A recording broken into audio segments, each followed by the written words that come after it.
Okay, Sanjiv, just request you to also unmute yourself. Thank you. And hello, everyone. I think we've crossed the 1,000 participant mark. We're about 1,100, and I think many people joining in fast, rapid.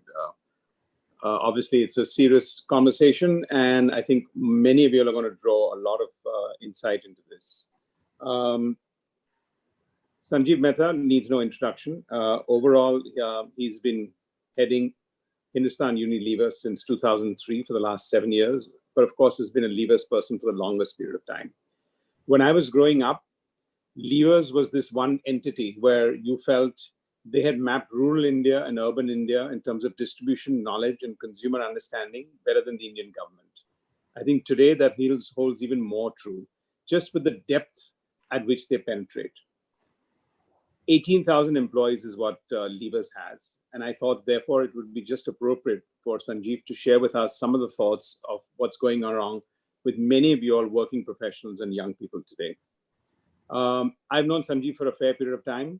Almost every time that I've met him, he's been able to talk on a completely diverse topic. One day he's talking about real estate and the impact of that. The next time he's talking about rural India and how that merges with urban distribution, products, and everything else. I saw him as a peacetime leader and a wartime leader, and therefore I requested him to address all of us today. So, Sanjiv, over to you. Thank you. Thank you, Ronnie. Good evening, everyone. First and foremost, thanks, Ronnie, for inviting me. And I'm absolutely delighted to speak to all the audience. And before I start sharing my thoughts, I just want to wish and hope that all of you, your dear ones, are safe. Do take care of yourselves. And what I've done today is, of course, uppermost in everyone's mind would be COVID-19, its impact on the global economy, on India. And so I thought I'll first share my thoughts on COVID-19, and then I'll get into about the work, jobs, and careers, because they are in many ways intertwined. So the question that will first come to your mind, how bad is the impact on the economy? And what are the scenarios for recovery, and whether there will be any lasting structural impact from the crisis? Now, in reality, projections and indices won't answer these questions. Hardly reliable in the calmest of time, GDP forecasts are dubious, especially when the virus trajectory is unknown. The effectiveness of containment efforts are unknown, and the consumers and the companies or the firms' reactions are unknown. The reality is there is no single number that credibly captures or foresees what the impact of COVID-19 could be on the economy. When you look at the brutal meltdown in the global financial markets, including, of course, our own BSE, NSE, it might seem to indicate that the world economy is on a path to recession.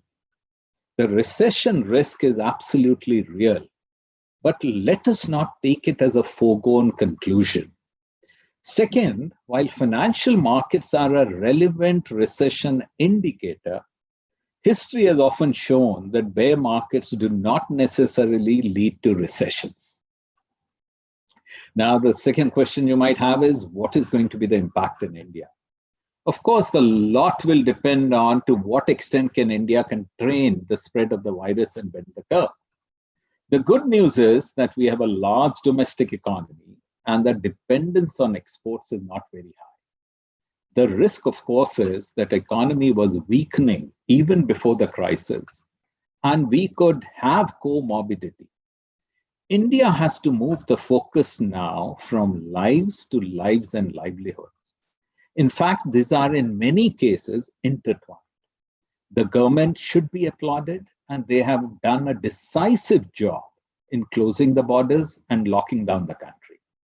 And now a similar kind of resolve should be shown to stop the economy from stalling. A big risk is breakdown in credit line, which could lead to severe liquidity crisis, high number of bankruptcies, and severe job losses. Now, the question you may again have is, what is going to be the likely recovery path? Now, whether economies can avoid the recession or not, the path back to growth will depend on many drivers. such as the degree to which the demand has been delayed or the degree to which the demand has been lost, whether the shock is truly a spike or it lasts, or whether there is a structural damage. Economists generally sketch them in three broad scenarios: a V, a U, or a L. In a V shape, the output is displaced, but the growth eventually rebounds.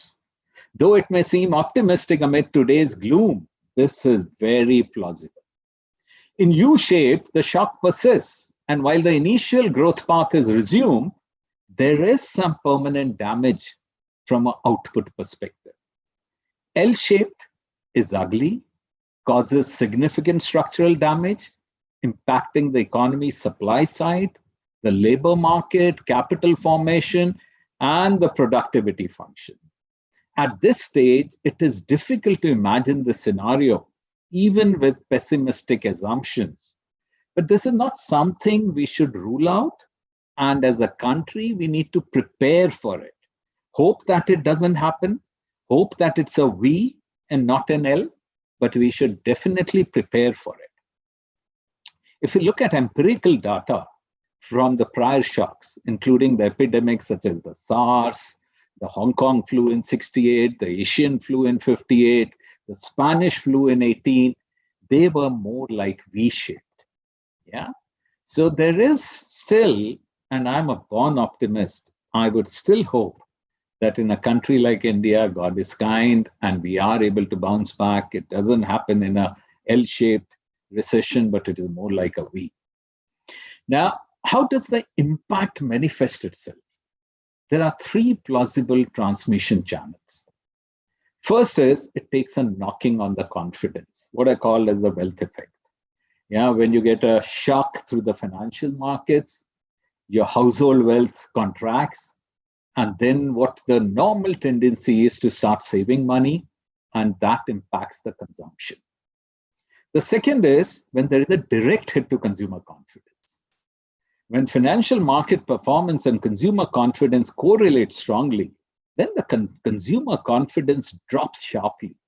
And this could potentially have a direct hit on consumer spending, making them wary of discretionary spends, and perhaps becoming pessimistic about the longer term. The third angle is the supply side shock. Now, the difference between many other recessions or the financial crisis, like if we take the financial crisis, that was very simple compared to what's happening today. You take care of the global big financial institutions and the country's big financial institution, and you would be able to start overcoming the crisis. Here, we have a demand side problem, we have a supply side problem, and then it could also lead to severe financial problems. Now, as the virus shuts down production and disables critical components of supply chain, gaps start coming into being, and they then turn into problems. Production could halt, layoffs could occur, and that is when you get into a vicious cycle. Now, it's also very important to understand that recessions are generally cyclical in nature and not structural.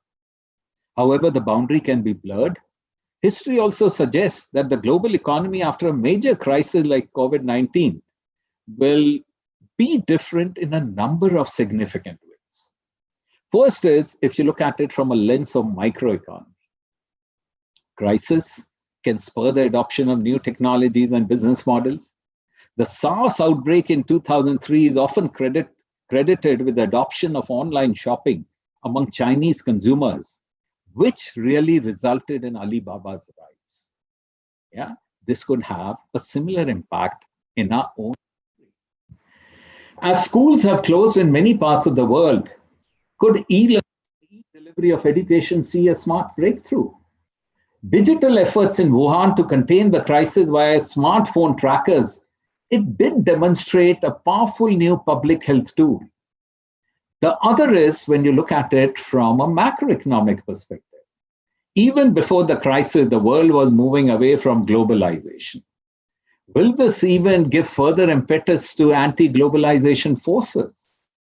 Then if you were to look at it from a political legacy perspective, the ramifications cannot be ruled out. Will it shape the US elections? And also at a multilateral level, the crisis could be read as a call to more cooperation, or conversely, the move to unilateralism. It will really depend on how our leaders act and react. So the question should be, what should leaders do in relation to economic risk? First, don't become dependent on projections. Financial markets are currently reflecting great uncertainty. A wide range of scenarios remain plausible and should be explored by every business. Second, don't allow your financial market turbulence to cloud your judgment.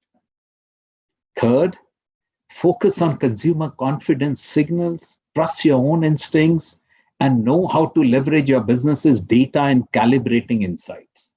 The impact is not going to be uniform. It won't be uniform across countries. It won't be uniform across industries.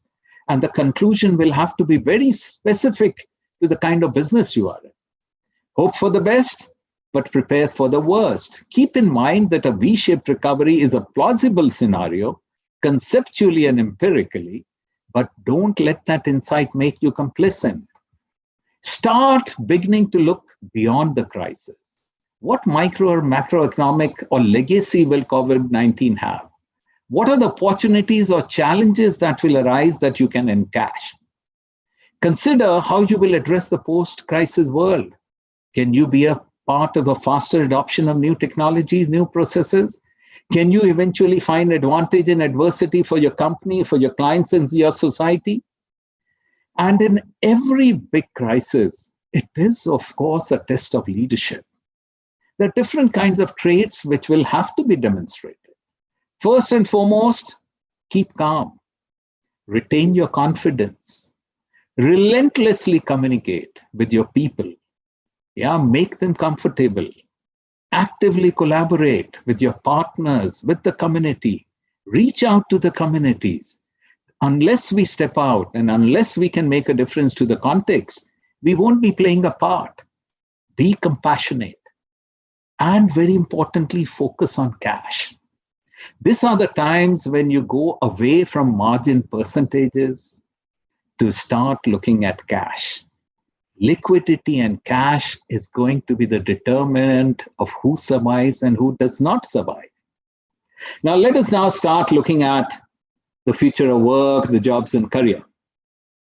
At HUL, we moved to working from home from the 16th of March. In Unilever, work from home is not something which is new. We have been giving this option to people, and many have adopted it in the past. But we have never practiced it at this scale with thousands of remote workers. Initially, I too was skeptical, but technology has enabled us to survive. And while working from remote, we have not only been doing our best to keep the supply lines of essentials running, but have also completed a multi-billion-dollar merger with GSK Consumer Health. As we have settled down to new routines, it is also making us question our constant need to travel during normal times. It is also making us understand new ways of keeping virtual teams engaged, and very importantly, accelerating the adoption of technology at work. Isn't this the new future of work? The transformation of work and organizations is being shaped by technology and talent. Faster computing power, connected devices, cloud, blockchain, RPAs are redefining the man-machine interface. The other is the entry of the digital natives in the workplace. This is a generation who have grown up in a world that feels much flatter due to the way the technology connects people, allows for immediate responses, and a whole new way of collaboration. The implication of this combination on jobs and careers are tremendous. McKinsey Global Institute estimates that 60 to 65 million jobs in a country could be created through a productivity surge in the next few years. While at the same time, redeployment will be essential to help about 40 to 45 million workers whose jobs are likely to be displaced or transformed by technology. If I were to generalize a bit then, routine and monoskilled roles will be replaced with specialists, insights-driven and multidisciplinary roles. Skills like creativity, empathy, collaboration will gain even more prominence, as will the requirement for hardcore data scientists, design and systems thinking talent. If I pick up a very simple example, the conventional job of a HUL salesperson will remain, but he will be supported by technology which will enable him to customize assortment for each of the millions of stores in the country. But at the same time, the timeless skills of building and nurturing relationships with the customer, creativity at the point of purchase will also be required. Not only are jobs being transformed, but so is the way the work gets done. More interdependent, more collaborative, more agile, and more flexible. The vectors on which the teams will evolve, in my opinion, will be first would be remote. And I think this COVID-19 technology is going to accelerate this. Technology liberates the need for teams to come together. And we have seen it. Every day in the morning, I start by my South Asia leadership team meeting. And I end the day at London time with the global Unilever executive board meetings. Yeah, I used to travel to London twice a month. Now I'm just about, we are just about completing 3 weeks. And we have been having more meetings as a Unilever global executive board than we had before, and all from remote. The second is gig. Teams will comprise of permanent, temporary, freelance, and machine employees. And this diversity will call for an even greater need to build cohesion within the members. The third would be agile and organic. Teams will keep evolving based on the phase of the project, the value to be created, and the skills to be required at any phase of work. And fourth, and very importantly, members could co-opt themselves to projects they are passionate about, with teams being self-created rather than being curated by leaders. I'll give you another very easy example. Last year, we launched a fabric detergent brand called Love and Care. It was a classic case of a team that pivoted on all of the above 4 vectors. We had innovation experts inputting from London and Shanghai, brand managers in Mumbai working on the concept, a freelancer working on the packaging design, and select members of the global fabric care team who had volunteered to be part of this exciting project. The entire project was completed without any addition of any manpower in the innovation team. Of course, this kind of environment will require several enablers. It will require technology. It will require a high level of social skills to connect a virtual team. It will require flexible work policies that allow for people to choose work times that work for them and their role. And of course, leadership that is able to lead with influence and not authority, solicit participation and not hierarchy, and is purpose-led and not power-driven. So how do you plan for careers in this era? First and foremost, ladies and gentlemen, take charge of your own career. The days of patriarchal organizations that made decisions on our behalf, on people's career, are long over. Second, careers do not view it solely from the lens of vertical progression. Look at adding diversity of experiences, acquiring new skills. Literacy will no longer be about learning to read and write, but it will be about learning, unlearning, and relearning. India needs great managers and great entrepreneurs. A fabulous case is our host today, Ronnie Screwvala. When we were young only, people with money could think of becoming entrepreneurs. Look at Ronnie. Yeah, with his ideas, with his passion and his determination, he's become a great entrepreneur, a serial entrepreneur. And today, even money is not a constraint. When you have a right idea, money does come in. However, there are many things which are timeless. Expertise, domain skills, leadership, intuition based on skills and experience, ambition and humility. Never, ever lose sight of them. Yeah, you will have, if you follow them, you will have a great career, whatever you choose to do. So, Ronnie, 20 minutes, that was the appointed time you gave me to speak. Now we can open it up for questions. I have to say, when I've just been scanning the whole lot, we have right now about 1,725 people, 1,725 people who've been quite hooked and glued to what you've been talking about on a very diverse set of topics, from what you've experienced of levers to jobs and careers to the macroeconomics. I think some of the things that I think will strike a chord for the people here today are 3 or 4 things that you mentioned, and then I'll just go straight to the questions they've asked. The whole element of gig, along with how important creativity is going to be in jobs, agility is going to be in jobs, and following passion. And I think if these are the positive sentiments that I think I take out, because while everyone is looking at the glum and job loss and whatever else, the fact that an environment or a global, I wouldn't even call it an event because it's going to be a long drawn out one, actually can change the way you approach your work life in itself is something that I think is a very strong message for everyone to take away from here. So just in terms of a rapid fire so that we can cover many questions, there are about 172 questions, but I'm not going to go through them. And we've got exactly less than 35 minutes to do that. The first question was really MBAs, the relevance of MBA in today's day and age, as you know, the pros and cons, the relevance of MBAs in one shot. Okay, that's wonderful. Now, I'm a chartered accountant by training, yeah, and I've earned my spurs working in a company like Unilever in different parts of the world. But I am a firm believer that MBA is still relevant. The kind of skills it gives, you know, at the end of the day, very often we think that we go in for a great grad school and that's the end of it. What a great grad school does is teaches you what to learn and how to learn. And that is what we need to pick up.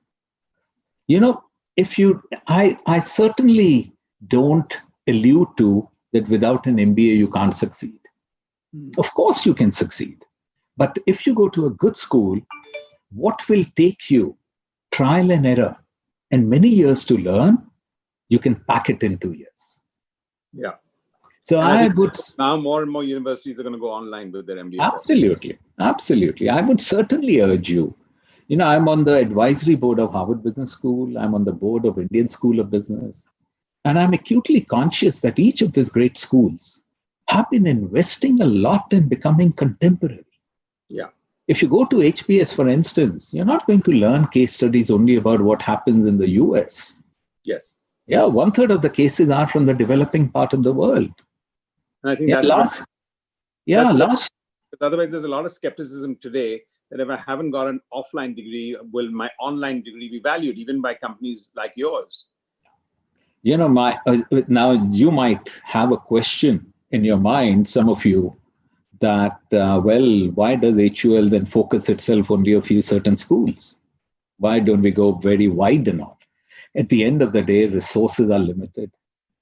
Yeah, so you have to focus on a certain things to recruit your talent, and it's a filtration process.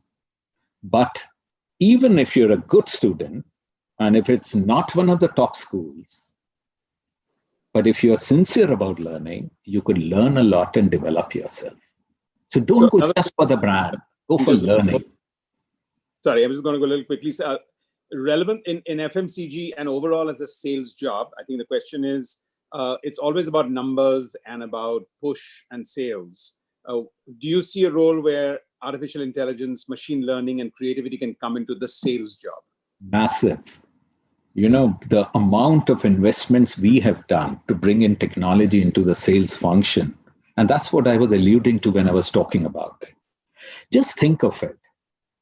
A small grocery store, a humble grocer, yeah, in Altmount Road or on Pedder Road, and the same kind of grocer in a Dhaisar should have a completely different assortment.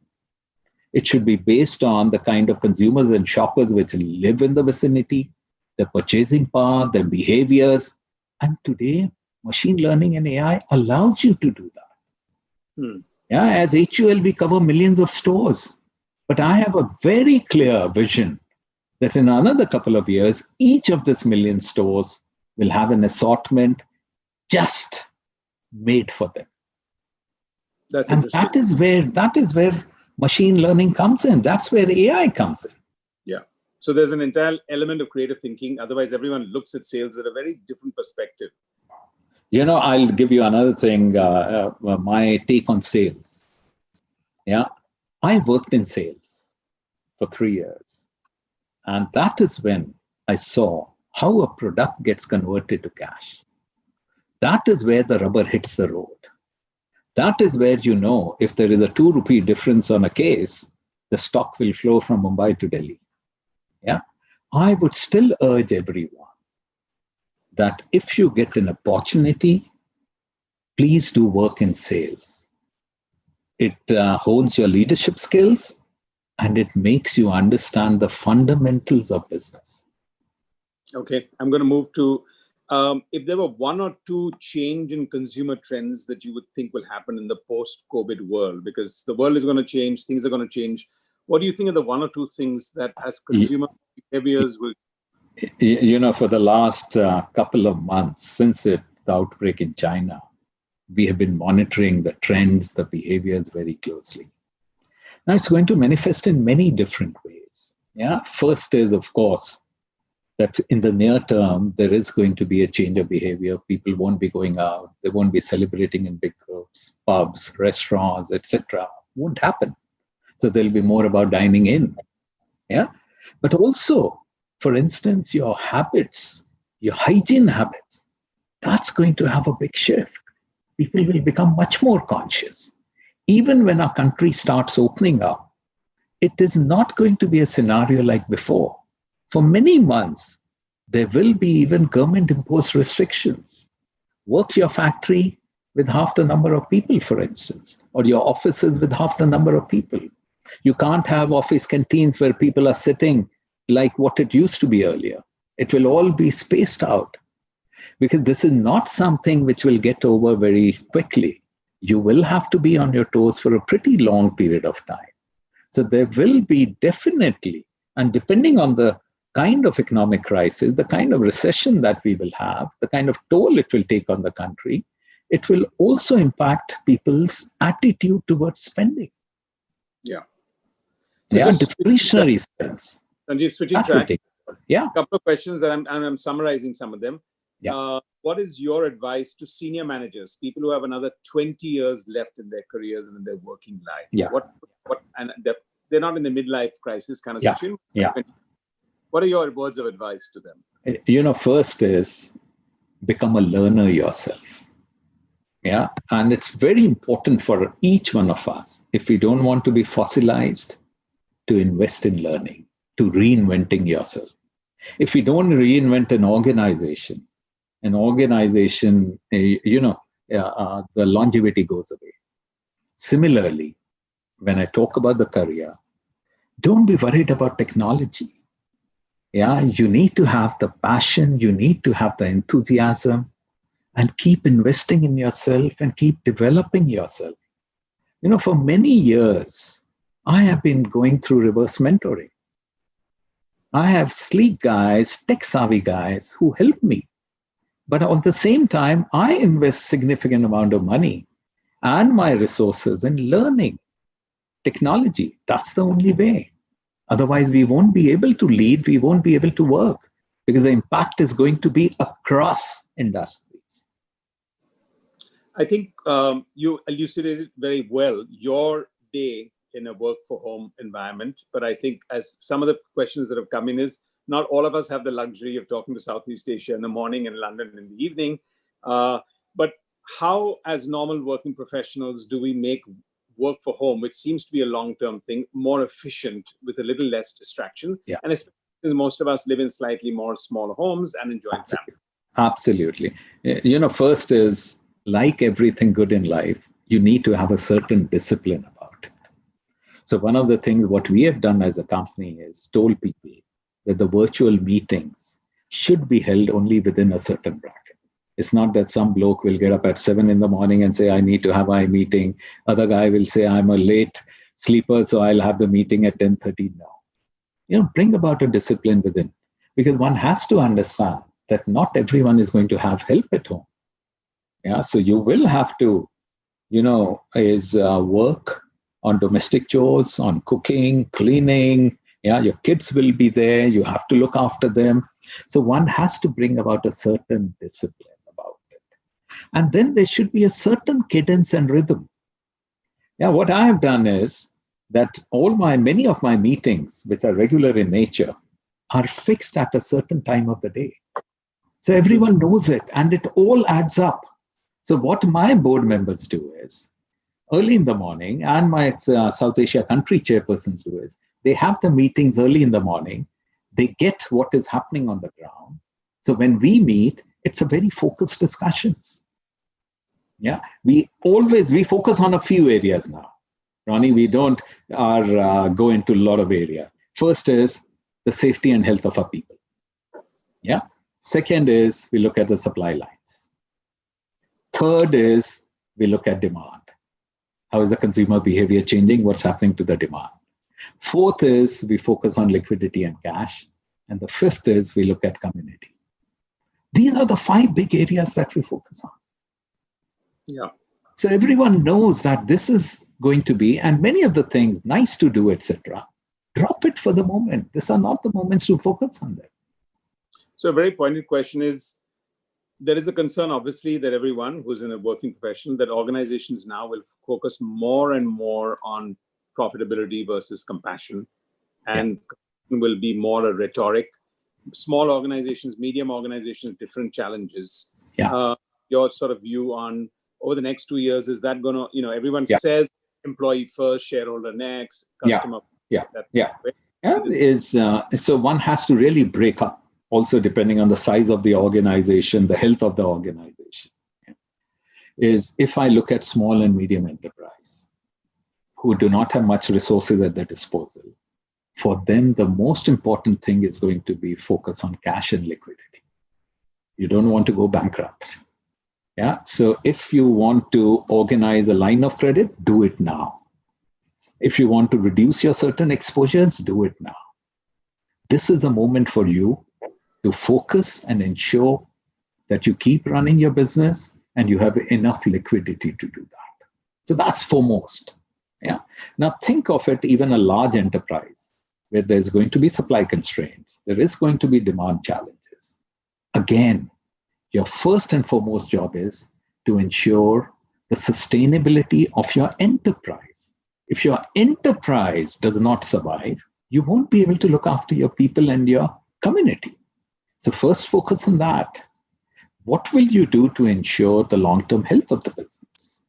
So that's very vital. And it's not business as usual. This is business unusual. Yeah. And so one has to also plan for a possibility that it could be a L kind of recession.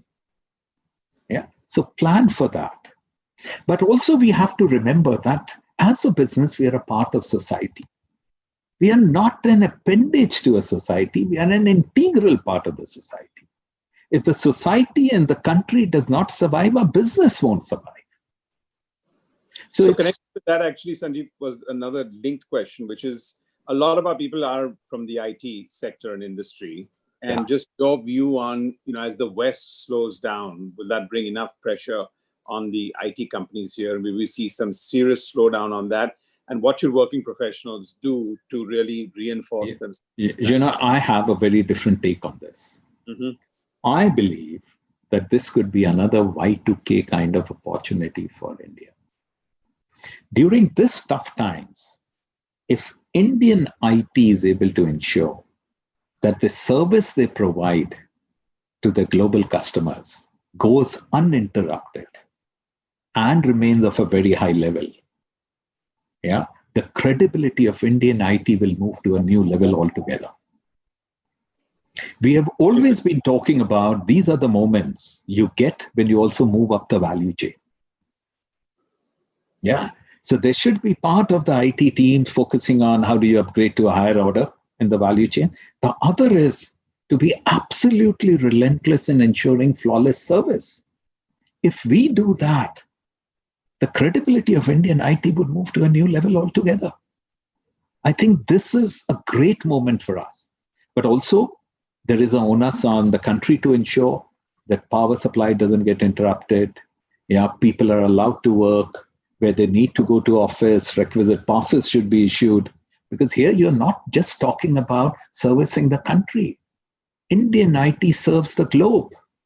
And this is an acid test for us, but a massive opportunity. Yeah, no, I think that's very encouraging insight.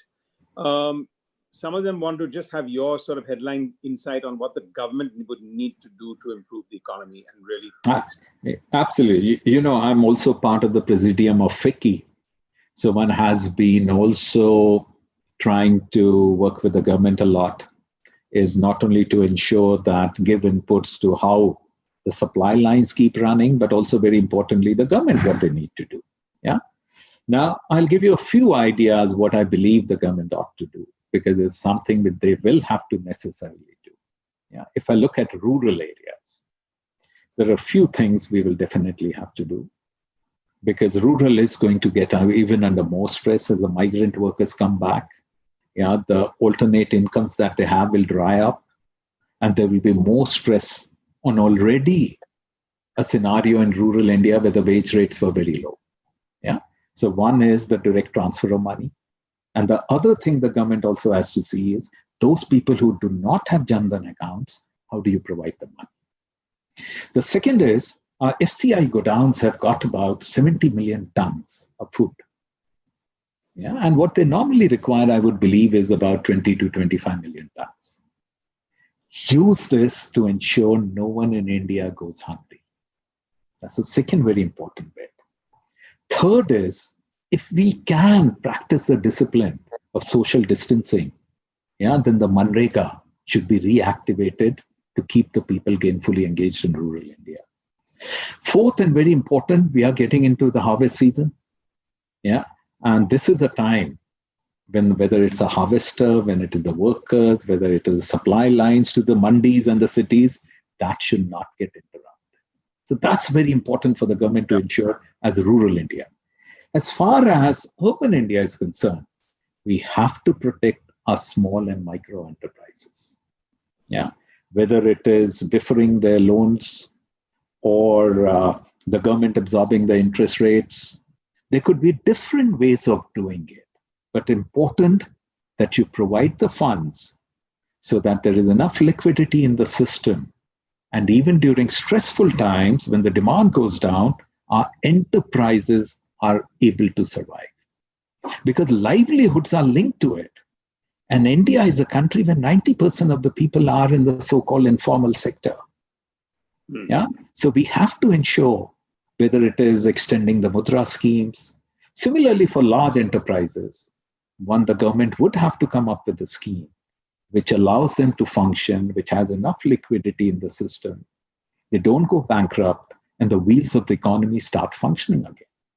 On the other hand, as far as the demand is concerned, there are various ways they could be doing it. One is they could underwrite the wages so that people do not separate the workers. Yeah. Or they could have direct transfer of subsidy so that people do get earnings, even in case they do not have the small business running or they are laid off. So it will have to be worked on both the demand side and the supply side. At the same time, RBI will have to ensure that the health of the financial institutions, it remains strong enough for them to bear this load. Now look at US. Unfortunately, we do not have the deep pockets of US, but they're talking about $2 trillion. $2 trillion is 2/3 the GDP of India. And within this $2 trillion, they're talking about $450 billion going to the Fed. No, going to the Fed, which will have a multiplier effect of 10x. So you are talking about several measures being taken. And then when you have a war kind of scenario, then you should not worry about the deficit. Yeah. The deficit, we'll have to park it by the side. We have to first ensure that the economy doesn't stall. People have the livelihoods, they have food to eat. And then even if, for instance, the rating comes down, if the economy picks up, it will again go back. A mid to long-term attractiveness of India is not going away. We have to manage. very positive framework, and I'm glad we got you on here, because at least I think you're very objectively laying out for a lot of people here so many concerns of the grass is and could be greener on the other side, and I think there is a lot of hope. I'm going to go with three last questions here to move this, more or less in around jobs, but your sense of what are the one or two sectors over the next 6 to 12 months that will really shine? Where should we look at those sectors? We're betting on tech as one. First is take healthcare. Yeah, this is a fabulous opportunity for India to build a healthcare infrastructure. We are talking about 0.5 beds per thousand. And this is where the resources of the country, resources of corporations should be deployed, that not only we expand, but very importantly, build the capabilities of the healthcare. Infrastructure. Absolutely. Absolutely. India, because of our low wages, we could really become the medical capital of the world. Just like during the Y2K crisis, it gave a fillip to IT. Can we use COVID-19 to give a fillip to healthcare? Yeah, this could become a big employer, and it could attract massive foreign exchange. And this could really also help the country tremendously. So for me, healthcare, absolutely important. Interesting. I'm betting on EdTech, but healthcare is also an important. Of course. Yeah. So second last question really is, estimates vary at about 20 million job losses over the next 6 months. Depressing as it may sound, any short or... right at the beginning of my chat, I said, let's not put a figure to it. Because no one can today, let me tell you, no one is in a position with a fair degree of accuracy to predict what is going to be the impact. Yeah, the only thing we could do by predicting is give credibility to astrology. Yeah. So let's not worry about that. More important is that we should, as a country, these are times where we should not have political differences. Yeah, we should come together as a nation. Yeah, join hands with the government. We have you may have different political affiliation, but you have a decisive government. Help the government to control this, to contain this. And that's what we need to do as individuals, as organizations, and in whatever way we can, follow the instructions, help the communities, and that in many ways will set the tone for even the businesses to step up and ensure that they don't shed workers. Yeah. As a company, we have very clear, as Unilever globally, we have taken a call that for the next 3 months, people in our ecosystem, not directly employed by us necessarily, but in the ecosystem, we will ensure that their jobs are protected. Yeah. I hope that's the kind of nationalistic feeling should come in. I think that is it. But the nationalistic feeling where everyone has to step up, that this is no longer just my problem. Absolutely. Part of that. And I think even for people who are in working professionals, whether they might take a pay cut or whatever else, this is the right time to look at the right sizing, but look at this as an overall problem and not my problem. I think if that tonality can change in the country, we have a lot to gain from even some of the Western countries in the world. Yeah, Ronnie, we were very young, when the 71 war happened, the last war. If you keep aside Kargil was a limited.